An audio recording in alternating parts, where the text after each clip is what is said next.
Great. Okay. So, I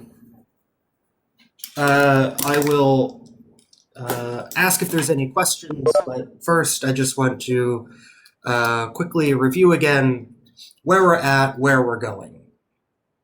So, in this course for the business data management, we'll be talking about what databases are, in particular relational databases, and how to use them, and certain things to take in consideration if you're managing these types of databases. The semester is going to be broken down into essentially 3 parts. Right now we are still in this part, background and foundations. The first lecture we talked about what are files, a little bit about how files are stored insofar as them being a sequence of ones and zeros. We talked about 2 simple data structures, or one simple data structure and one simple algorithm, the data structure being an array, and the algorithm being a linear search, as well as we started to talk about a binary search. And we will be continuing that today. So here.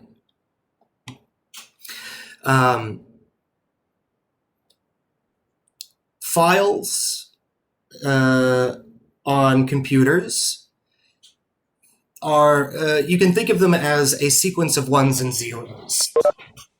It's not actually a 1 or a 0, but it's some binary thing that is interpreted as either a 1 or a 0. This could be high voltage or low voltage, or magnetic positive and magnetic negative, or these types of things depending on the medium. But a file is some sequence of ones and zeros that are maintained on some device. Different than a CPU processes things as ones and zeros, but it sort of does it real time and has no memory. A file, on the other hand, is taking up a certain amount of space. Meaning that it's just a particular length of ones and zeros. So the lengths of these, the smallest individual piece is called a bit. That can be a 1 or a 0. The next highest unit is a byte, which is 8 bits. It's the number 8 because, first of all of these are base 2, because base 2 just works out nicely with computers. You don't really gain any material benefit. If you wanted to make it like base 3, or base 10, why don't we use base 10 in computers? Because it doesn't help anything materially, insofar as you can't do anything more than just using ones and zeros. And it's easier to make things cheaper and more reliably working with just ones and zeros, because it's a binary decision. You don't have to worry about different gradients of things that would require more expensive manufacturing and probably be less reliable. So everything's in ones and zeros, and things are in base 2. That being said, for things like after a byte, 1024 bytes is 1 kilobyte. You can go ahead and round it and just call it 1,000. The reason why it's 1024 and not something else is because it's 2 to the 10th, and 2 to the 10 is 1024, which is close enough to 1,000, and I don't know, it's an easy unit for us humans to think in terms of 1,000. So if you want to be pedantic, it's 1,024. That's 2 to the 10. But just for your own, mind, it's good enough thinking in just these are thousands. So sizes of files are measured in these terms on the left: kilobyte, megabyte, gigabyte, terabyte, petabyte. And I think it's a good thing to have some type of intuition behind the types of files that each of these different things take up. Like what type of file or what collection of different files would occupy this much space. If you don't know that, spend a little bit of time, browsing through your computer at the files that you have. Okay. Here on the right, I was talking about for a little while now, when I'm talking about arrays and them being a data structure, everything does come down to ones and zeros. But just for the sake of making things easier for us humans during lecture, when I'm writing on the screen, I might write numbers 1, 2, 3, 4, 5, 6, 7, or letters A, B, C, D, E, F, G, or anything else, just because it's easier to use this higher level symbol for the purposes of lecture. But know that there's some way that it gets transferred to just be ones and zeros. Here, in this area that I'm highlighting, that is using 3 bits, and you can represent 7 different combinations with 3 bits. Excuse me, 8. It's 2 to the 3, because you have 3 places. Each of them you can store a 1 or a 0. So it's 2 times 2 times 2, which is 2 to the 3rd, or 8. Concretely, these are the 8. All zeros: 001, 010, 011, 1001, whatever, you get it. And there's nothing else. If you're just working with ones and zeros and you have 3 places, these are the only things that you can write without repeating yourself. So, okay. So an array is a simple data structure. We will, well, first I'll review it, and then we're going to talk about a different data structure, but at some point we have to come back to arrays for reasons that will become clear. But an array is a very simple type of data structure. It is a sequence of elements or cells. So this, I'm going to do that.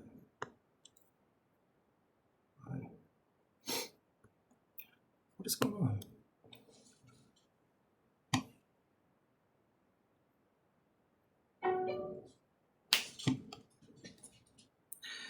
This thing here, I'll refer to that as an element or a cell. And the number of elements or the number of cells that you have is the length of the array. That's what the data structure is. It's pretty straightforward. There's lots of different algorithms that do lots and lots of different things. One algorithm is a search algorithm. So given this sequence of numbers as an array, for example, then the goal of the algorithm of the search algorithm is to output yes or no if an element exists. We talked about measuring algorithms in terms of the length of the input that they're given. So here you can always just in general say that the length of input I'm going to call some number n. Where is it here? Okay. Some number n. So n is just the length of the input.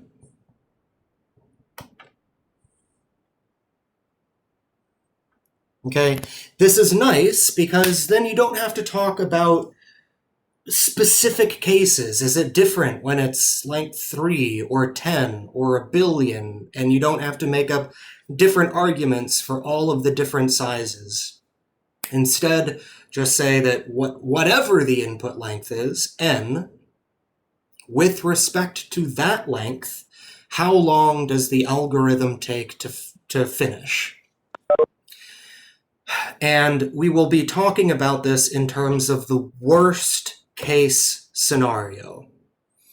You can also, there's best case scenarios and average case scenarios and other things, but it's very common, and for the purposes of this class, we will only be discussing algorithms in terms of what can happen in the worst case, measuring how well they perform. Let me actually pick on somebody so I'm not doing all of the talking. How about Hongwei? Do you have a mic? Hi, Professor. Hey. So just, I mean, as we're going through this review, I figured, yeah, I'll pick on some other people. Why does a linear search take time n? Why do we say that it takes time n?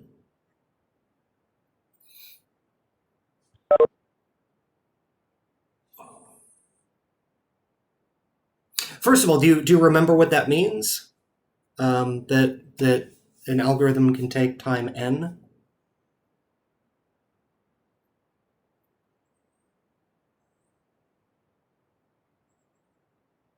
Oh, my voice is cutting out. Is it cutting out for others as well? No, I could hear you perfectly. Okay. Well then I will do this through chat and stuff. Okay. I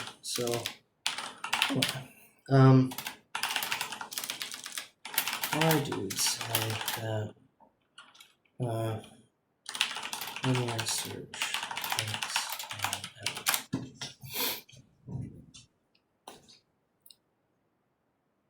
By the way, sorry when I type the loud noise, especially I think it picks up with this microphone.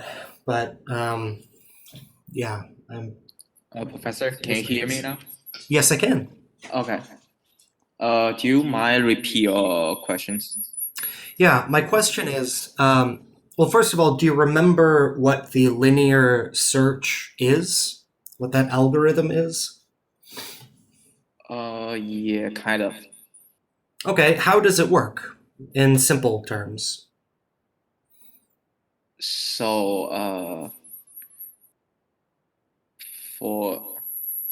never mind.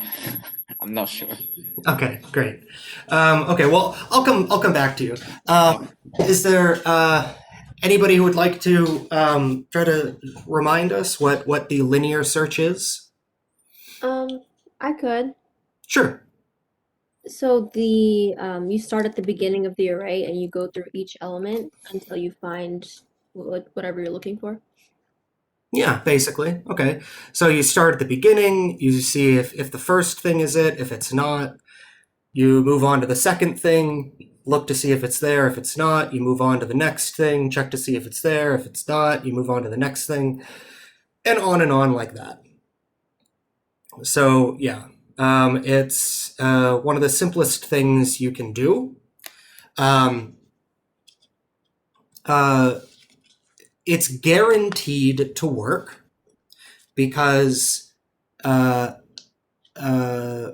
you're looking at every single element in the array potentially. So because you're looking in the worst case at every single thing, if it's there, you will find it. Oh, there's an implicit assumption that is reasonable, but whatever, just to make it slightly more formal. There's an assumption that when you've started searching, the array isn't going to change. So that is to say, you're not going to start at the beginning and make your way to the middle of the array, and now that you're in the middle, the beginning of the array could somehow change, because that will throw off everything.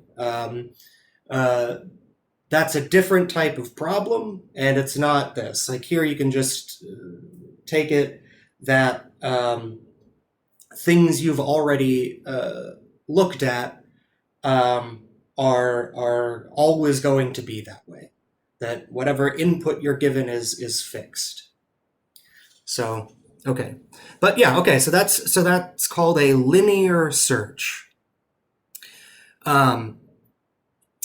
How about so then Raymond, because you offered yourself, why do we say that a linear search takes time n?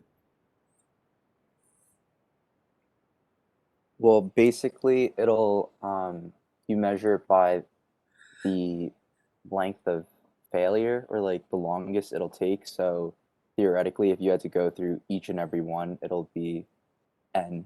Whereas if you had to do half, then it'd be like half n. Yeah, very good. Okay. Yeah. So if in the worst case, you'd only have to look at half of the list. If that were the case, then you would say that it would take time n over 2.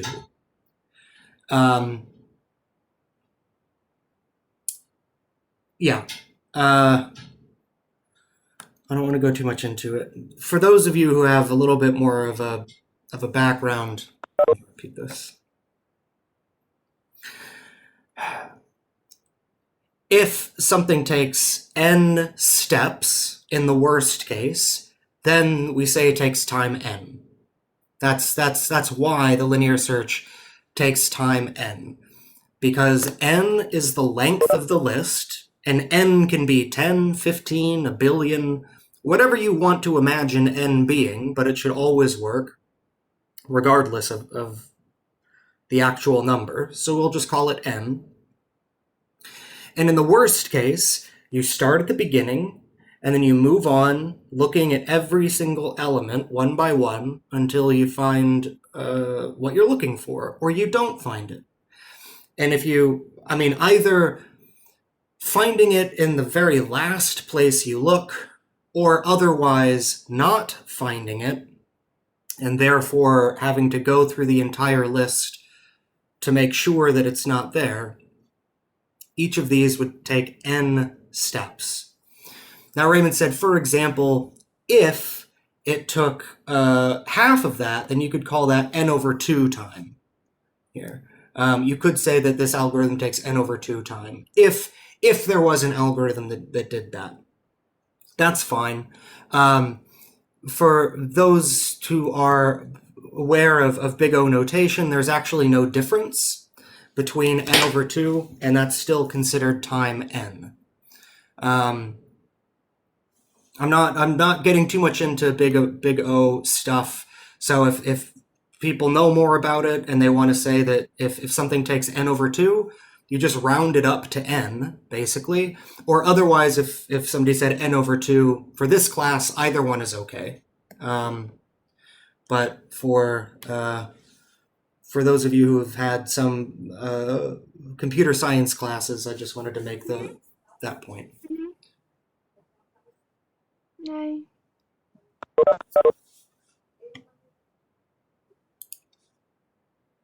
Okay.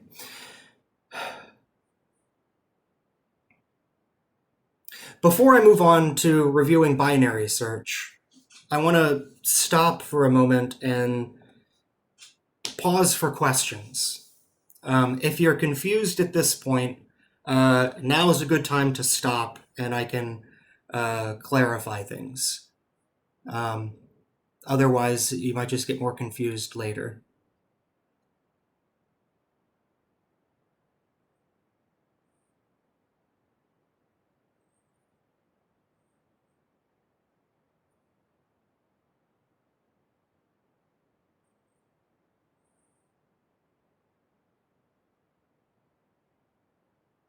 Okay, then let's move on.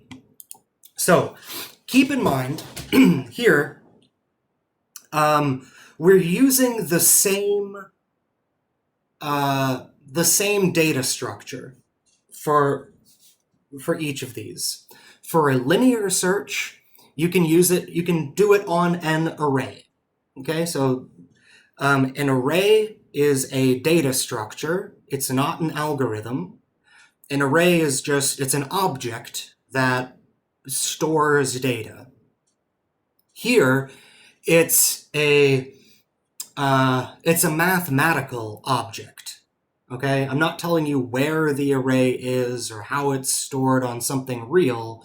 It's just something that, I can draw a box with a certain number of lines and you can imagine it like, I don't know, a tape or, whatever. It's a mathematical object that can hold information.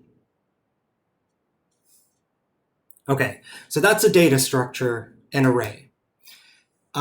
There's algorithms, which are different. Algorithms, they just, given an input, produce an output. That's what an algorithm does. Now, there's lots of different kinds of algorithms.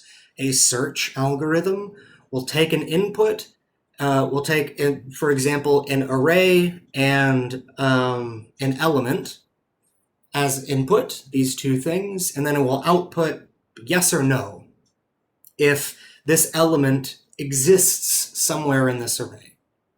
What exactly is going on inside of the algorithm to go from the input to the output, that's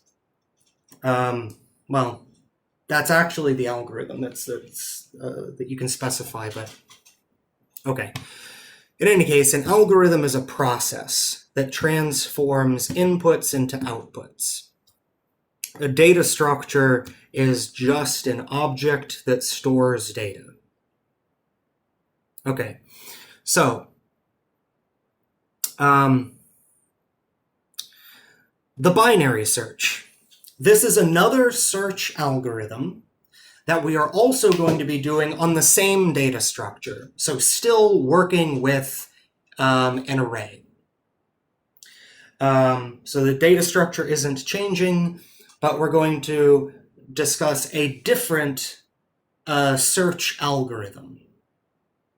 Now, the one thing that differentiates a binary search and a linear search, besides the fact that a binary search is faster, is that a binary search can only work if the data is sorted. So if you have unsorted data, of course a linear search will always work. Because, again, you're looking at every single place. And therefore, if you look everywhere, then if it exists, you will find it. If it does not exist, you won't find it after looking everywhere. And so you're guaranteed for this algorithm to be reliable and to always return the correct answer. The drawback is that you might have to look everywhere, and that can take time. Okay. A binary search, you can't just give it any list, okay? A binary search must have an ordered list. Let me move around these things a bit more. Okay. So here we have a linear search takes time n.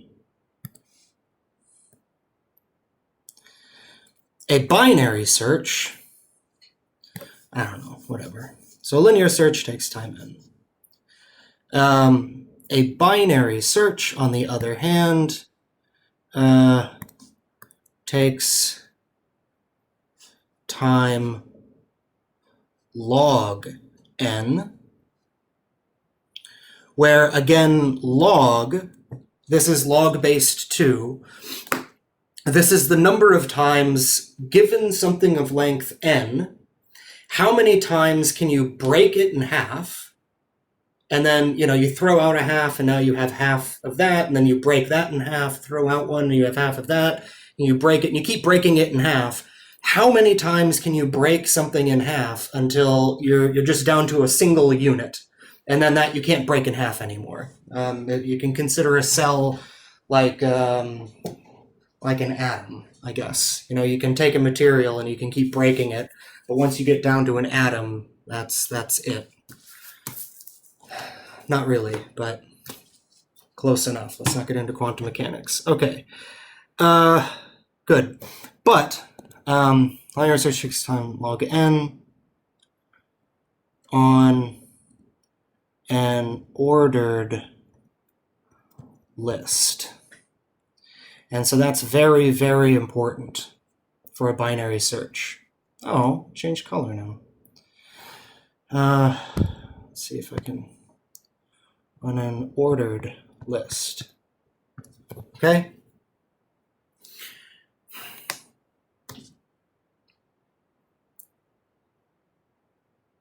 So that that's sort of the end of the story, that a binary search takes time log n, a linear search takes time n.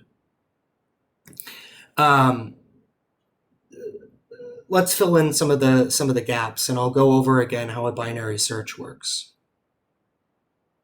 Oh, just to emphasize the difference between n and log n. If this is n, this is log n. Okay? If n is 2 to the 1,000, which is a very, very large number, 300 digits, log n is 4 digits. Okay? Roughly, in base 10, the difference between a number and its log is, if you have a 100-digit number, then log base 10 of that number is the number of digits. So that's the number 100. So having something that's 100 digits long versus the number 100, these are two very different sizes. And log n, I forget who said it. Some semi-recent famous computer science guy said that, like, in the real world, log n is a constant,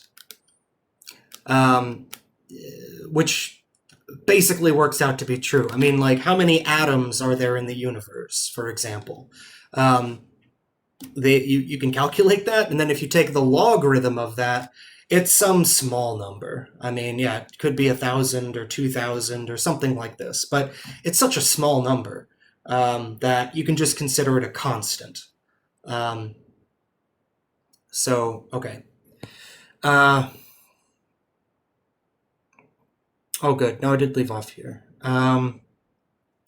Before I do this, I'll talk a little tiny bit about the sort, but not much at all. Mainly, we're concerned here about the search algorithms. And the reason why we're talking about search is because, okay, if you have a gigantic amount of data, which is the way that you should be thinking about this course, unfortunately, I don't have access to a gigantic amount of information for you guys to play with. That would be nice, but not this semester.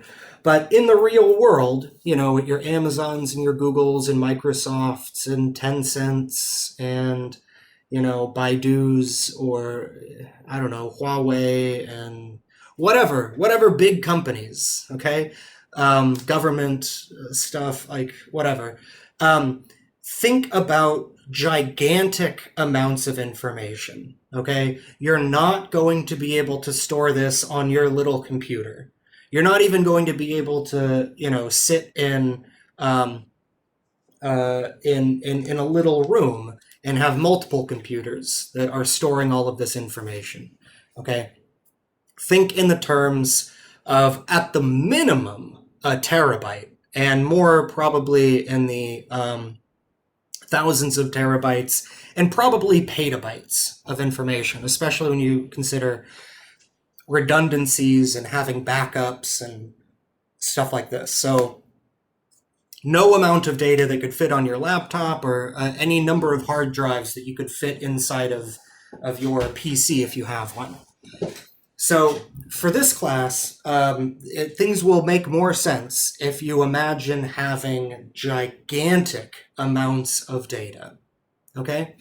Now, when given gigantic amounts of data, there's certain operations that you could do with the data. For example, inserting new data, or deleting some data, or editing some data, or searching for data. Searching, you know, through all of this data, you want to find the data that matches certain requirements that you have. And so of these four things, you know, there's insert, delete, modify, search. Like, these are things you can do with data.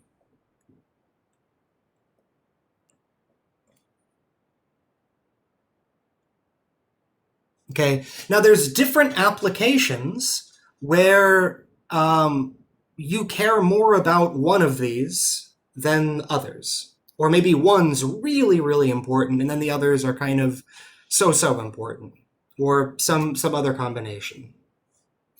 So for this class, again, I want you to imagine having a gigantic amount of data that you're dealing with, and that search is going to be the thing that you're going to be doing the most. Okay?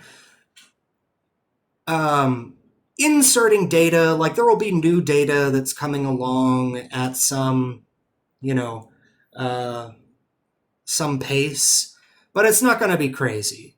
If you're deleting data, again, you know, it's not like you're going to be building up this gigantic data warehouse and then deleting it and then recreating it and using different data and then deleting it. There are applications where those types of things might happen, okay, where insertion is really important, or deletion is really important, or modification is really important. For most applications, though, search is the thing that you're going to be doing like 99% of the time. Okay, for every piece of data that you insert, you're going to be searching through the data 1,000 times over.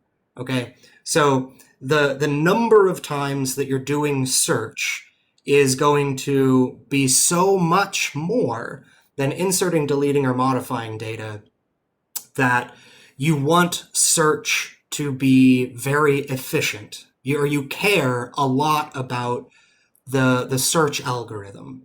Okay, and this is why we're talking about data structures and in particular search, because it's mostly what a database is built for, or most databases. Again, like I'm not talking about fringe stuff, and you know, this is like, it's a business class for, or it's a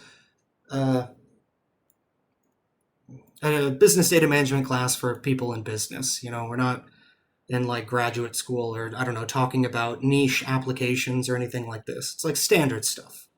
So standard stuff, search is what you're going to be doing most of the time. Okay.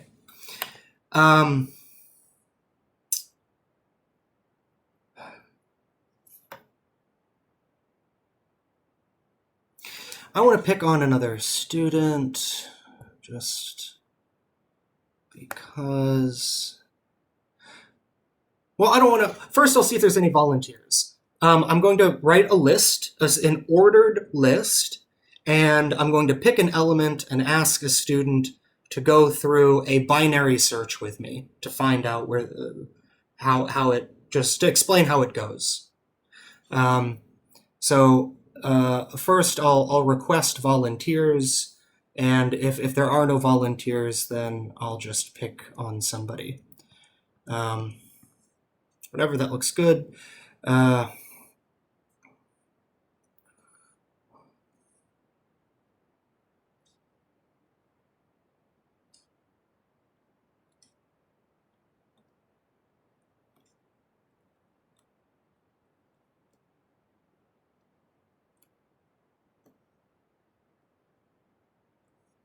Okay. So here's the list, and okay, great. Brian, how about you? Sounds good. Okay, so let's do, how about the number 105? What do you want me to do exactly? We're going to do a binary Okay. search. We're going to look for the number Oh, okay. number 105 using a binary search. Just maybe to make things easier, I'm going to put the indices.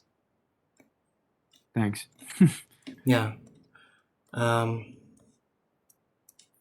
Okay. So it would probably first split between 6 and 7, I'm gonna say. Indices Okay. 6 and 7. Yeah. So this is the middle of the list, right? It's actually nicer when it's an odd number because then you Yeah. know which one it is. In this case, and this will happen a couple times in class, it doesn't matter, but you need to be consistent. So your binary search can be, you can have a preference to go left or a preference to go right. So here, the actual middle is at index 6.5, but that's not a real index.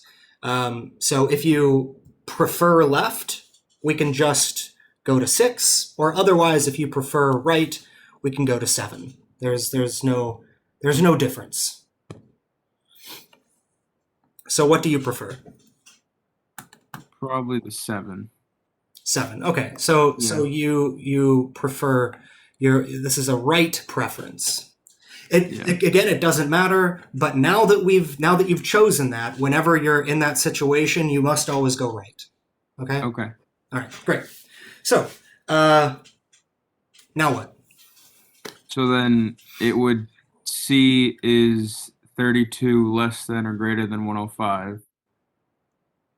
And then obviously it's less than, so it would throw out everything from 7 and under. So index is 7 and under. Right. So first it looks at this index. It sees, is this the number that I'm looking for? 32 is not equal to 105. So no, that's not the number. And in addition to that, you said that 105 is bigger than the number 32. So you can throw out everything here. Okay. So then it would go to index 10. 10. Okay. And then it would do the same thing. 100's less than 105. And then you'd throw out 9 and 8. Okay. And then I don't know if you would go, well, you would go to 12 Yep. Because you gotta prefer go right. Yep. Exactly. And then, so 105 is less than 256. And then you would throw out the 256 and then you'd get to the 105. Yep. Okay. So here that's step 3, and this is step 4. So it could take 3 steps had I chosen to go left.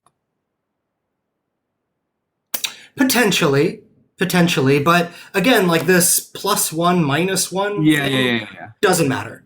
Like, Okay. yeah. It's true, like maybe, but then, for example, if that did work with preferring left in this instance, well, then I could have, using the same list, searched for the number 4, for example. And now it would take 4 steps looking for the number 4, being in index 1, where if you had a right preference, you would have found it sooner and whatever. So, Gotcha. It doesn't yeah. apply. Yeah, so there's a few reasons why it doesn't matter. But yeah, it doesn't matter. Good. Okay. So yeah, that's it. Quick question. So Brian, for example, step 1, when you looked at the number 32 and you said that, okay, well, we're going to now move to the right to search. Did you look at any of these elements here? Was there a reason for your algorithm to look at any of those numbers? No, you just threw them out because you know they're less if it's sorted. Very good. Yeah, very good. Yeah, that's right. So because they're sorted, you don't even have to look at these elements. And that's why a binary search is so much faster. It's because a linear search, part of its qualities is that it looks at everything, and so it's guaranteed to work. The binary search doesn't look at everything. It's also guaranteed to work if things are sorted. But the reason why it's faster is because, it throws out all of these elements. The algorithm never even needs to take the time to verify what if the element that you're looking for could be there.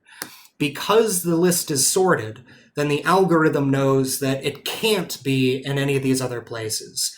So at each step of the algorithm, it's throwing out half of everything that remains. So here there's 12 elements. In the first step, you threw out half of the original list. And now you have a new list here. And then you repeat. You go to the middle of that list here, and you throw out half of that, this half. Now notice each time you're throwing out fewer and fewer elements, but the argument maintains that at each step, you take an existing list and you throw out half of whatever that list is. And now you have a new list, and then you get to break that in half and throw out half of it, and now you have a smaller list, and then you break that in half, and you keep breaking it in half until you get down to one single size, which is either the element, if it exists, it should be here. And if it is, like in this case, we found it, good, we're done. Otherwise, you get down to that very last element, and it's not what the number is that you're looking for. And if the number existed, it should be here, and so you can return no. The element does not exist. And so I don't want to make these things too messy either. I don't know. I'm still trying to figure out the best way to make notes like readable for students. But yeah, this only took 1, 2, 3, 4 steps, whereas a linear search in the worst case would have taken 12 steps. And this is actually an example of a worst case scenario. This took the maximum number of steps that anything could have for a binary search. But still, it only took 4. So, not bad.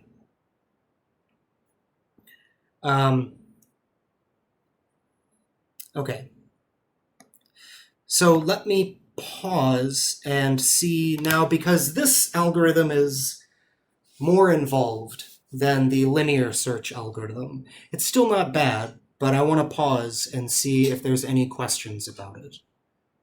How it works, or if you'd like to see another example, we can go through another example.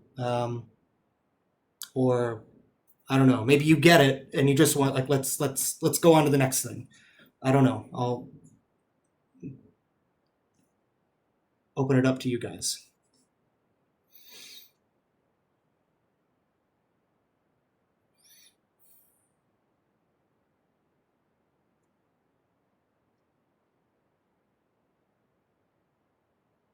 good to move on. Great. Okay.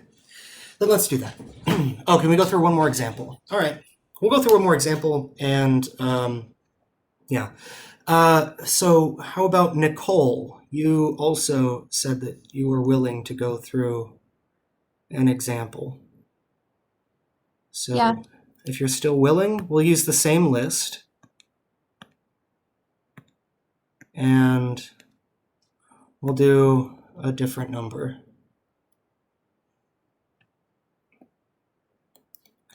Okay, so we already went through 105. Now let's do the number, I don't know. Just to change things up a bit, let's look for the number 25. So we're looking for the number 25.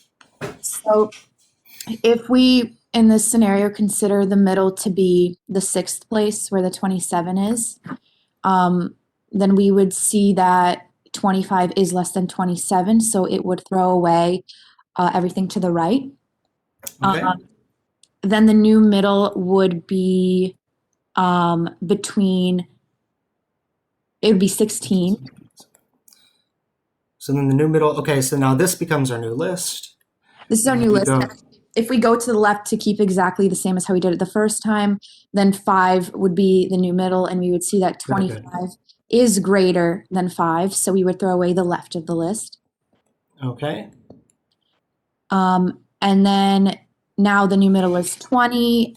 20 is less than 25, so we would throw away the left of the list, and then we're finally left with that 25 in the 5th place. Okay.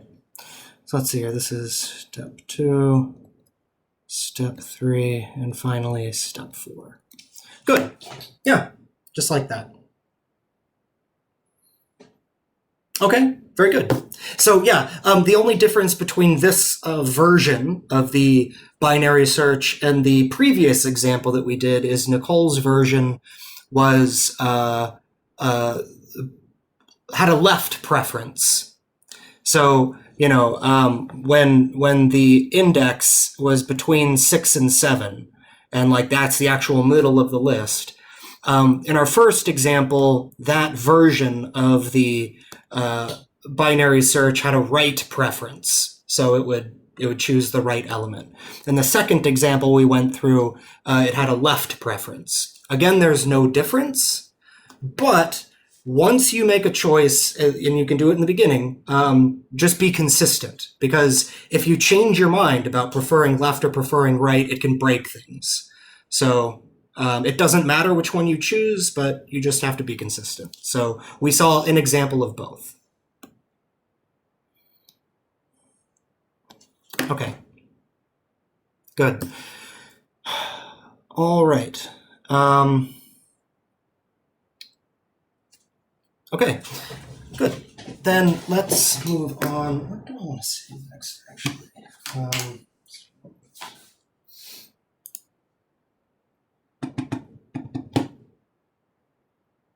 Oh, okay. Well, let me go back to this point that I was making the other day, and this will be another theme that you'll see in this course. Okay. You should know this, the time that a linear search takes, and you should know this, the length of time for a binary search. This you do not need to know for this class, okay? This is more of a something you would learn in an algorithms class, or you can look it up on Wikipedia or YouTube it or whatever. It's not hard, but it's beyond the scope of this course. What I will say is that hopefully now you have roughly an idea of what it means if I say something takes time n, or something takes log n, or if something takes time n squared. You know that that has some meaning to it, and you should prefer smaller numbers. Here, n log n is bigger than n, And so it takes time. The point here is that an example is merge sort. I think it's a pretty simple example, but if you've learned other sorting algorithms, that's fine. Merge sort is just one that has a guarantee of working in this, and you can do no better than that, n log n. Okay, for the purposes of this lecture, the point is that n log n is bigger than n, and it's obviously also therefore bigger than binary search. So if you were given unsorted data, why not just do a linear search, right? Here's this unsorted data. You can go through it, and in time n, you can return the result. You found the thing or you didn't, and it took n steps to do it. Whereas if you're given unsorted data and you want to do a binary search, well, first you need to sort the data. So if you just use a linear search, right? So for unsorted data, if you just do a linear search, you don't need to sort your data. So that takes time n. If you wanted to do a binary search, well, first you got to sort the data. Otherwise, the binary search isn't going to work. So this is sort plus binary search. So this would take n log n plus log n. Okay? And so this is smaller, n is smaller than n log n plus log n.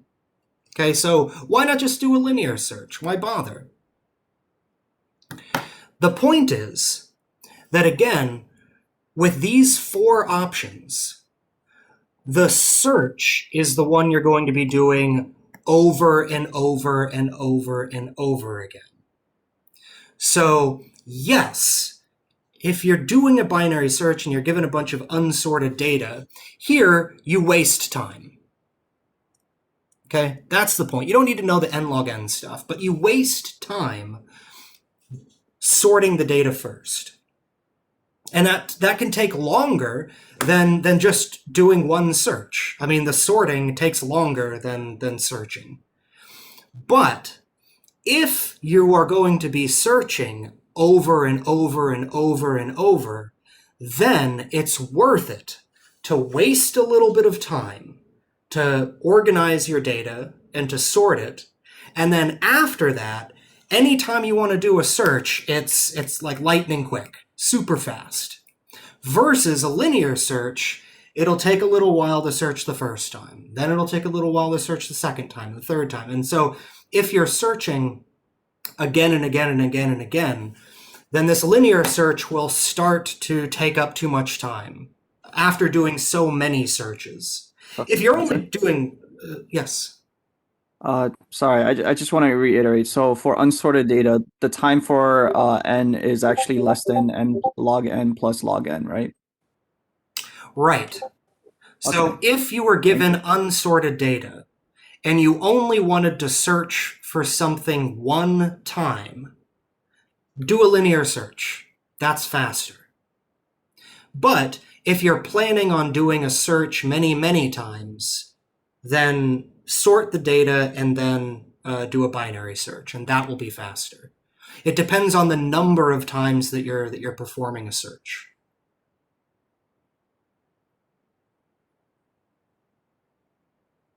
Does that make sense? Yes, thank you. Yeah, okay, good. Because, yeah, like this is, I mean, that's, so, how to say? For example, when you have a lot of data, like you have a ton of data, and then you want to use a database for it. Why a database? Why not just, do a linear search? Like it takes a while to build up your database. And when you're doing this, you have this gigantic pile of data, and now then you spend all of this time organizing it, and it takes time for the database to actually, if you're importing data into a database, that takes time. I mean, it could take a day or a week or, depending on, the amount of data you have, it can take a while.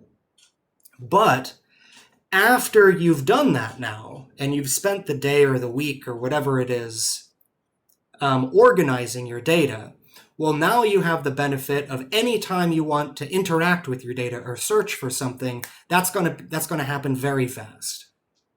So there's an initial cost, but you will benefit later on from waste a little bit of time, or maybe waste a little bit of space in the beginning. But it's worth it to do this because of the benefits you'll get later, particularly on a single type of operation that you're going to be doing over and over and over and over again. If you're not going to be doing that and you just need to find one thing one time, then don't bother with a database. Just search linearly through it, and that'll be the better thing to do. But because this is a course on business data management, we're talking about, well, I guess it's good to know. Like, sometimes you don't need a database. Don't bother. It's going to waste more time than is necessary. But if you're planning on interacting with your data many, many times, databases make a lot of sense. Okay, and that's my only point here. You don't need to know n log n or where it's coming from or anything like this. The story here is that it's okay to waste a little bit of time in the beginning so that you can benefit later. Having your data in this example sorted is going to be better because, imagine searching many, many, many times. Hopefully that will make more sense. I could go through a more concrete example, but I don't want to. You could calculate it yourself. How many searches would you need to do? Okay, so I don't know. I'm not going to maybe I should make this a homework problem. I don't know. In any case, just to check for yourself, I'll write a question. And you know enough now where you could figure this out, given these things. Okay. Well, let me write it a little bit nicer. So, given that linear search takes time n,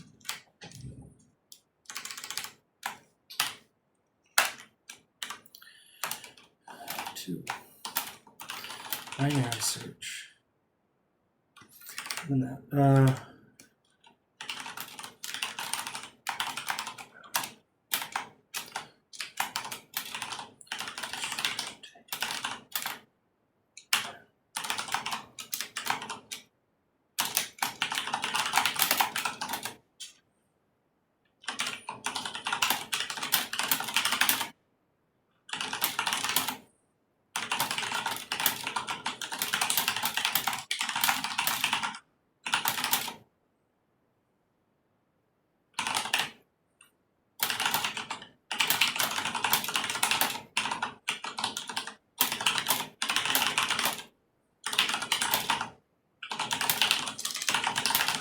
okay, hopefully this question makes sense. I'll try to make it a little bit bigger.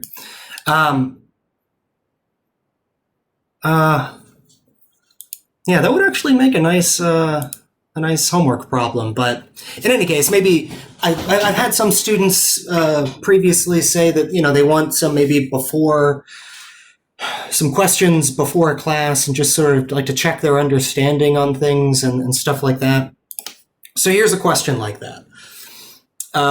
Linear search takes time n, binary search takes time log n. Sorting data takes time n log n. So if you have unsorted data, how many times would you have to conduct a search where you have two options? You can take your unsorted data and do a linear search, linear search, linear search, linear search every time, versus taking your unsorted data, sorting it, and then doing a binary search for all of your searches. how many searches do you need to do before it makes sense to waste time sorting your data and then just searching? I'll leave that here. Maybe I'll come back to it like at a later lecture or something to go through it. But if you want to, I think you know enough to where, yeah, you could take a few minutes and figure this out if you like. Okay.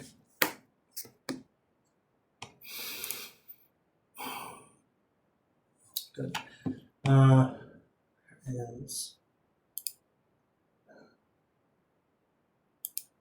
Okay. I'm trying to figure out where I want to go next.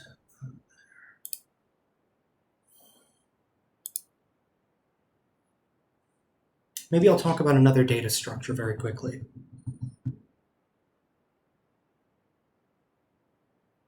Okay, now's a good time for that. I'll go ahead and introduce. So, we've talked about one data structure, the array, and we've talked about two different algorithms, both search algorithms. One is a linear search, the other is a binary search, okay? I'll now end this class talking about another type of data structure.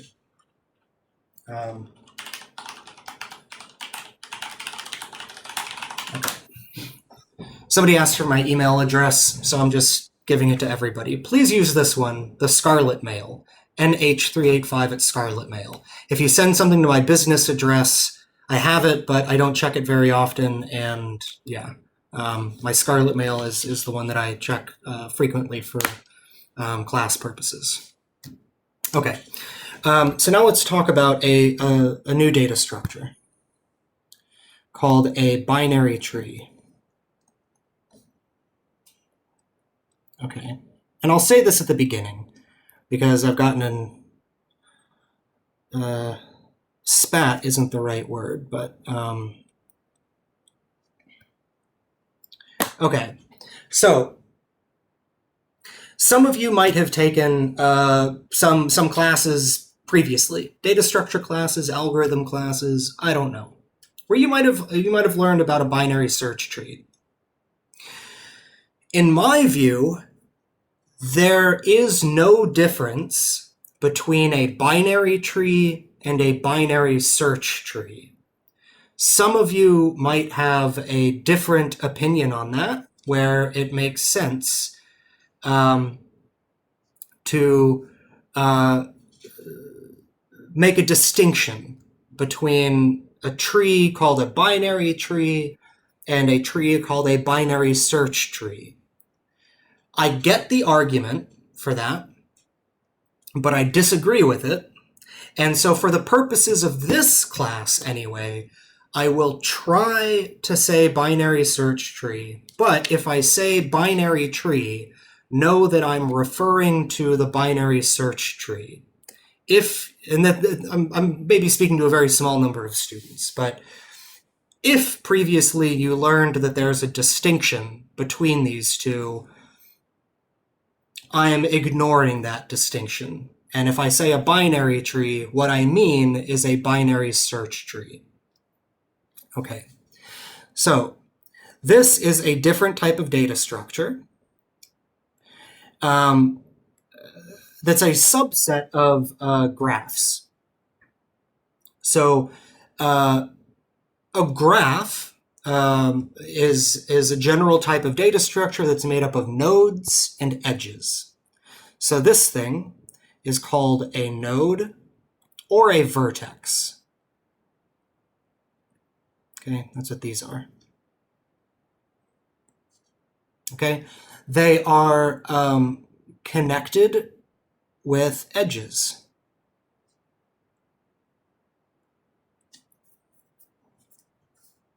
Okay,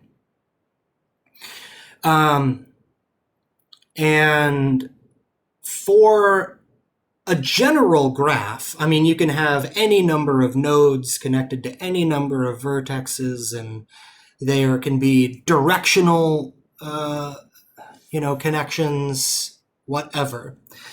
This is, these edges don't have any direction. Implicitly they do, but not explicitly, whatever. Okay, and let's see. First, I'm just going through the vocabulary. So we have nodes and edges. For a tree has some specific qualities to it that make it called a tree instead of just a regular graph. In particular, this is called the root. Okay, so, generally, I don't know, this is a bad tree. I'm not an artist, but, you have a tree, and then the tree has roots, there's the trunk, there's branches, right? Branches, and then here you have leaves, at the end of the branches, right? Leaves. Okay, so just like a real tree, that's where all of the same vocabulary is coming from. But for trees in as a data structure are like flipped upside down. So the root, instead of being at the bottom here, the root is at the top. And the root is a single node. Single node. Okay? That's just the rules for how trees work. Okay? And so like a tree, let me make this a little bit bigger.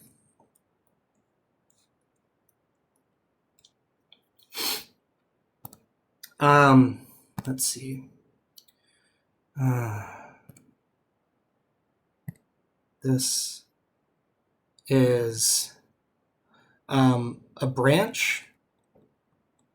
This is also a branch.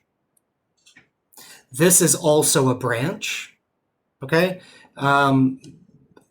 Okay. So yeah, these are branches.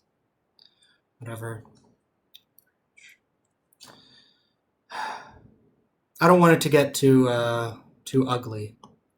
So if you have questions, just ask.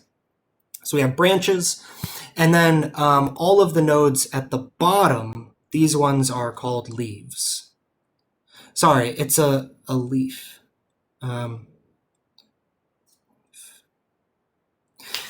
So a leaf is a node with no children. Okay, that's actually a leaf. Let me leaf.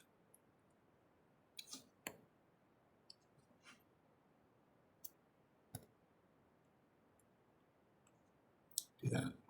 Or they can be on different levels. So that's a leaf. That's a leaf. All of those are leaves. Okay, so this is a leaf, this is a leaf, this is a leaf, and that's a leaf. Okay, here, if you have this is called a parent, and parents have children. This is the left child, and this is the right child. Okay. There are levels to the tree. So this is, I'm trying to, okay. Level 0, this, level 2, or level 1, here, level 2, and this is level 3.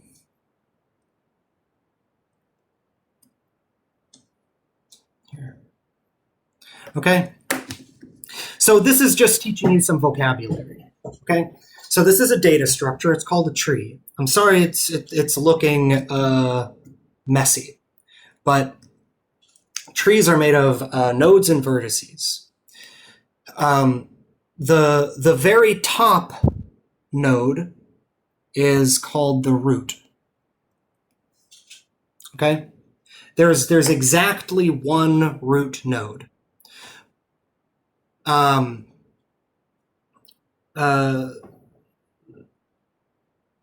Some people like to say that a binary tree is binary because any node can have at most 2 children.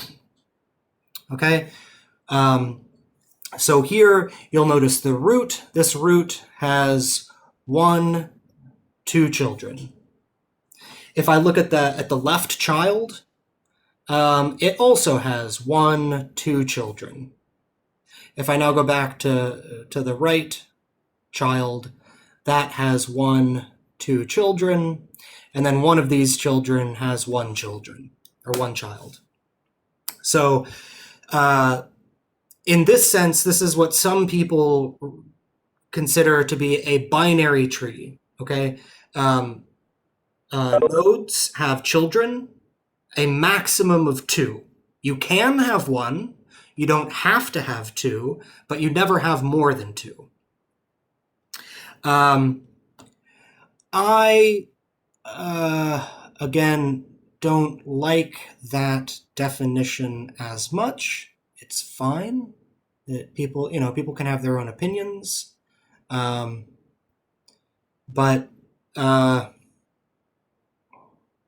yeah. So the difference between a binary search tree and a binary tree, these people would say, is that a binary search tree, let's say if this is a number x, that anything to the left should be less than or equal to x, and anything here should be greater than x. No, other way, greater than x. Okay. Let me give a couple quick examples of trees, or of binary trees, or binary search trees, if you like, and then we'll end the lecture and pick up again on Wednesday. So, for example, if we put the number 5 here, 4, 6. This is okay. So far, so good. Everything to the right of 5 should be bigger than 5. Similarly, anything to the left of 5 should be smaller than 5. So this is okay. If you were to do this, 7, it's true that here 7 is bigger than 4, so 7 should go to the right of 4, but this is the left branch of 5, and 7 is bigger than 5, so this is not good. Okay, 7 cannot go here because it violates this rule. Okay, this rule that for any node, everything to its left is smaller and everything to its right is bigger. So 7 cannot go here, again, because 7 is bigger than 5, and everything here to the left of 5, should be smaller than 5. So you could put the number, for example, 4.5. That's okay. I could put 7 here. That's fine. Okay, so this is an example of a binary tree. Let me do one that's let's see, 5, 3, 7. Professor, Yes. one question. Just Uh-huh. I'm curious. For the where you put the 4.5 to the right of 4, Mhm. could that same node also connect to the left of 6? Very good question. So his question is, could this 4.5 also go here to the left of 6? And no, for the same reason that 4.5 is smaller than 5. And so if you were to put 4.5 there, now here's a 4.5 that's on the right side of the number 5. And everything to the right of 5 should be bigger than 5. So 4.5 cannot go there. Understood. Thanks. Yeah. Although, I mean, it's a great question, and it's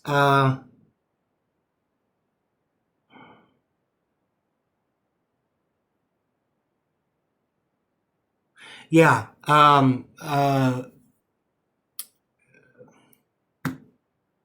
Yeah, simply put, that's an invalid tree. Now, there are ways of reorganizing trees and maintaining balance, and you can shift things around and stuff like that. Again, not talking about that today. In fact, I think class is over. But this is the next data structure that we're going to be talking about, is a binary tree. Here are 2 examples of valid binary trees, and we'll pick it up here next class.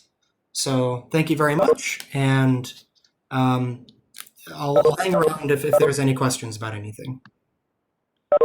Professor, I have a quick question. Mhm. So just to reiterate the last point you just made, so the 4.5, we can't put that under the 6, right, on the right side? Right, you cannot do this. Okay. This is not good because 4.5, again, this is the right branch, and 4.5 is smaller than 5. So you can't put 4.5 there. It is less than 6. That's not the problem. The problem is here, 4.5 being to the right of the number 5. Okay, but we can put it under 4 on the left side, right? Because it is Yes. less than 5. Okay. Yeah, that's right. Yeah. If you put 4.5 here, then there's no problem. Yeah, then everything is as it should be. Thank you.